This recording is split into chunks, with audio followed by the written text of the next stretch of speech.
So నిన్న తనుజని bathroom లో స్నానం చేసినప్పుడు ఏదో ముఖం కడుక్కుంటున్నప్పుడు ఆ టైంలో కళ్యాణ్ రీతు అంటే కళ్యాణ్ వెళ్ళి పొలబెట్టి చాలా గలీజ్ అనిపించింది బ్రదర్. అది చాలా గలీజ్ అనిపించింది. ఎందుకంటే ఇప్పుడు అమ్మాయి వాష్రూమ్ లో ఉన్నప్పుడు ఇలాంటి ఆటలేంటి చండాలంగా, అది కూడా తట్టు 24 hours కెమెరాలు ఉన్న చోట అవసరమా అండి?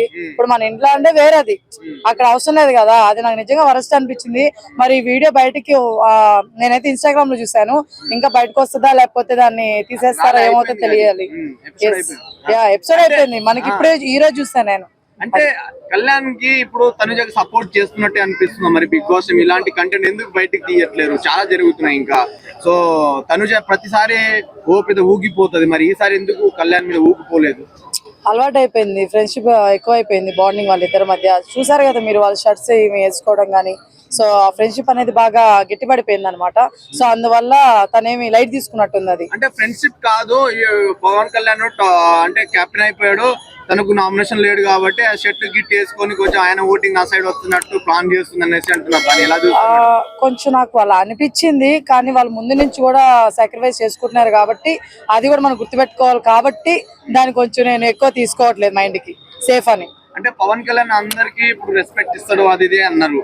అమ్మాయిలు అంటే చాలా రెస్పెక్ట్ నాకు చాలా సందర్భాలు అన్నారు. కానీ ఈ రోజు ఒక అమ్మాయిని కిందకి ఇలా పుల్లో పెట్టడం అంటే అది ఎలా కరెక్ట్ కాదు బ్రదర్. అది కరెక్ట్ కాదు. అదొకలా రీతు పెట్టినా కూడా కరెక్ట్ కాదు. ఎవరు పెట్టినా, అబ్బాయిని కాదు ఇక్కడ అమ్మాయిని కాదు, ఎవరైనా సరే కరెక్ట్ కాదు. అది అంటే పర్సనల్ ఇది కదా. వాష్రూమ్ లో పోయి అట్లా చేయడం ఏంది? అది ఫేస్ వాష్ అవ్వచ్చు, వాట్ ఎవర్ అవ్వచ్చు. అబ్బా పెట్టడం ఏంటి అది అసహ్యంగా చండాలంగా. మళ్ళీ దాన్ని తీసుకొచ్చి మనందరూ కనిపించేలాగా బయట పోస్ట్ చేయడం సరిపోయింది అసలు. అది తగ్గట్టు నీచమైన పని చేస్తున్నారు అనుకోవచ్చా వీళ్ళు? అంటే వీళ్ళ సైడ్ వస్తే వీళ్ళు ఒకటి అవుతున్నారు, ఏం మాట్లాడట్లేరు. వేరే వాళ్ళ సైడ్ ఏమైనా సంజన అని డెమాన్ పవన్ కానీ ఇలాంటి చిన్న చిన్న ఏమైనా ఇష్యూ చేస్తే తనుజ బాగా హైలైట్ చేస్తాయి. కానీ ఈ పవన్ కళ్యాణ్ విషయంలో ఎందుకు చేయలేదంటారు ఇప్పుడు? అదే అండి, వాళ్ళిద్దరి మధ్య ఫ్రెండ్షిప్ బాండింగ్ అనేది గట్టిగా పెరిగిపోయింది. సో అందువల్ల ప్రతిదీ లైట్ తీసుకుంటుంది. ఇంకోటి ఏంటంటే తను ప్రతిదీ విన్ అవడం మనం చూస్తూనే ఉన్నాం కాబట్టి ఇలాంటి టైంలో ఆయనతో నెగిటివిటీ పెంచుకోవడం అవసరం అనే ఫీలింగ్ తో కూడా కామ్ గా ఉంటుందని కూడా మనం అనుకోవచ్చు. ఎస్, రీతు చౌదరి ఇప్పుడు ఎలిమినేషన్ అయిపోయారు. ఆ తర్వాత సుమన్ శెట్టి ఎలిమినేట్ అయ్యారు. దాన్ని ఎలా చూస్తారు? సుమన్ శెట్టి గారు ఎలిమినేట్ అయ్యారు నాకు తెలియదు అండి. రీతు గారు అయితే వెళ్ళిపోతున్నారని తెలుసు. సో నేను మామూలుగా సుమన్ శెట్టి గారు వెళ్తున్నారు అనుకున్నాను. మరి రీతు గారిని ఎందుకు పంపిస్తాను నాకు తెలియడం లేదు. బాగుండేది. బట్ దీనివల్ల డిమాండ్ పవన్ కి పాజిటివ్ అనమాట.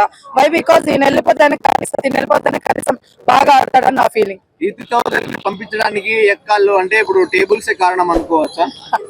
అస్సలు కాదు. అంటే టేబుల్స్ ఏబిసిడి రాని వాళ్ళని బిగ్ బాస్ లో పెడుతున్నారు, చాలా టాలెంటెడ్ ఉన్న వాళ్ళని లోపల పెట్టట్లేరు అని చెప్పేసి నెగిటివిటీ వస్తుందని చెప్పేసి బయట. లేదండి, టేబుల్స్ గురించి అట్లా ఏం లేదు. కాకపోతే ఏంటంటే నాకు తెలిసి డిమాండ్ పవన్ గేమ్ అనేది కొంచెం డౌన్ అవడానికి తనే కారణం కదా. సో అందువల్ల ఇంకెందుకులే తిని పంపించేస్తే కనీసం ఇప్పటి నుంచి ఈ అబ్బాయి కొంచెం హైప్ ఉంటదేమో అన్న ఫీలింగ్ అయినా తీసేస్తున్నాను నా ఫీలింగ్. బట్ ఏమో అక్కడ ట్విస్ట్ ఏం జరిగిందో మనకు తెలియదు కదా. సో చూడాలి, ఈ రోజు ఎపిసోడ్ చూస్తే తెలుస్తుంది. సో నెక్స్ట్ ట్విస్ట్ నేను చెప్తాను మేడం.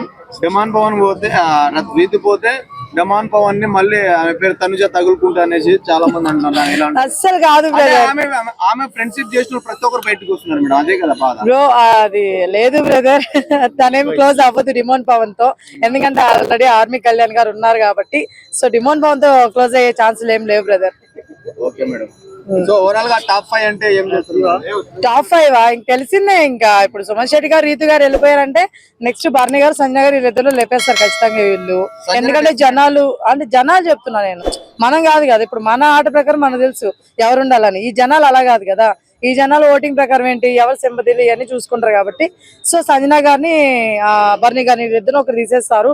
ఫైనల్ మీకు తెలిసిందే డిమాండ్ పవన్ ఉండాలని మేము కూడా అనుకుంటున్నాం. కాకపోతే ఇక్కడ బర్నీ గారు సింపతి కదా. ఏంటి లైక్ సింపతి అంటే తనుజ గారు నాలాగా ఉన్నారు కాబట్టి సో ఖచ్చితంగా ఉంచుతారని నా ఫీలింగ్. అంటే మనకి అట్లానే ఉంటాయండి. అంటే స్టార్టింగ్ నుంచి కూడా వాళ్ళ వల్లే కదా బిగ్ బాస్ మొత్తం గడవలైంది. అర్థమవుతుందా? ఇప్పుడు మన పూల టాస్క్ వచ్చేసింది కదా, అప్పుడు తనుజ భరణి డిమాండ్ పవన్ ఉండే అదే భరణి వచ్చేసి అరే ఆమె తనుజది పూలు ఏం పీకకున్నట్లనే పెట్టాడు. మరి అది ఎంతవరకు కరెక్ట్ మేడం? ఇద్దరు అంటే లైక్ డిమోన్ పవన్ గారు సడన్ గా వీళ్ళిద్దరి మీదకి వెళ్ళాడు కాబట్టి సో అందుకని చెప్పి వీళ్ళిద్దరు ఏంటంటే వీళ్ళిద్దరికి ఇద్దరు సపోర్ట్ చేసుకుంటూ ఆగిపోయి డిమోన్ పవన్ ఫైట్ చేస్తారనమాట. అలా కాకుండా మేబీ తనుజ గారు కానీ ఫైట్ చేస్తుంటే వీళ్ళిద్దరితో బర్నీ గారు కూడా తనుజ గారి దగ్గర ఫైట్ చేసేవాడు. అంటే అక్కడికి సేఫ్ గేమ్ ఆడుతున్నారు. సేఫ్ అని అనిపించలేదండి నాకు అక్కడ. డిమోన్ పవన్ అలాగా ఫైట్ చేశాడు కాబట్టి ఇద్దరిని లాక్కొని వెళ్ళిపోవడం చేస్తున్నాడు కాబట్టి వీళ్ళిద్దరు కలిసి ఆయన టార్గెట్ చేశారని అనిపించింది తప్ప సేఫ్ అనిపించలేదు అక్కడ. ఎస్ అక్కడ మాత్రం అనిపించలేదు బ్రదర్. ఓవరాల్ గా ఒక మాటలో సంజన గురించి ఏం చెప్తారు మేడం?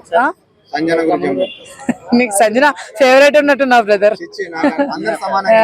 ఓకే సంజన గారు గేమ్ ఆడుతున్నారు బ్రదర్. మొన్న అన్యాయం జరిగింది. ఇమ్మానుల్ గారు నడుంకేసుకొని తాడు ఉన్నప్పుడు మాత్రం అది తప్పు కాదు, ఇవి చేతిలో తెస్తే మాత్రం తప్పు అన్నారు. దాన్ని ఈ రోజు నాగార్జున గారు మాట్లాడాలని కోరుకుంటున్నాను. ఇప్పుడు దొంగ కొడుకు అని నిరూపించుకున్నాడు అనుకోవచ్చా సంజన గారు? అంటే అమ్మ దొంగ కొడుకు దానిగా సరిపోయారు ఇద్దరు.